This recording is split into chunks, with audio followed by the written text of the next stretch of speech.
ഇങ്ങനെ മനുഷ്യന്മാരെ പറ്റിക്കാൻ പറ്റുമോ? എന്നാൽ പറ്റും. അതെനിക്കിന്ന് മനസ്സിലായി.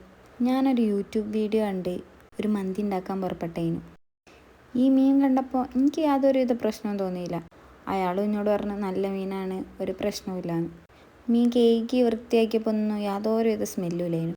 ഇത് ഫ്രൈ ചെയ്യാൻ വേണ്ടി ഓയിലേക്ക് ഇട്ടപ്പോൾ ഭയങ്കര സ്മെല്ല്, ഒരുമാതിരി ചീഞ്ഞൊക്കെ ഒരു സ്മെല്ല് വന്ന്.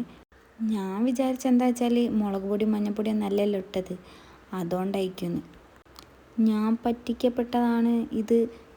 ഇത് കേടായ മീനാണെന്നൊന്നും എനിക്ക് മനസ്സിലായതേ അല്ല. എന്നാൽ സ്മെല്ല് വന്നപ്പോൾ അവിടെ വെച്ച് സ്റ്റോപ്പ് ചെയ്താൽ മതിയേനു, അതും ചെയ്തില്ല. ആ ഫ്രൈ ചെയ്ത് വെച്ച ഫിഷ് എടുത്ത് മാറ്റി അതേ ഓയിലിലേക്ക് തന്നെ വെള്ളം ഒഴിച്ച് ഞാൻ മന്തി ഉണ്ടാക്കി. മന്തി അല്ലടി, ഒരു ഉണക്കമീൻ കൊണ്ട് ഉണ്ടാക്കിയ മന്തീൻ്റെ ഒരു ടേസ്റ്റ്. പൈസയും സമയമൊക്കെ പോയാലും എനിക്ക് വിഷമമായി. എന്താ വെച്ചാൽ പെൺകുട്ടി ആയതുകൊണ്ട് എന്നെ ഓല് പറ്റിച്ചാണെന്ന് വീട്ടുകാരൊക്കെ പറഞ്ഞപ്പോഴാണ് ഞാൻ ഭയങ്കര കോൺഫിഡൻ്റ് ആയിരുന്നു, എന്നെ ആർക്കും പറ്റിക്കാൻ പറ്റില്ല.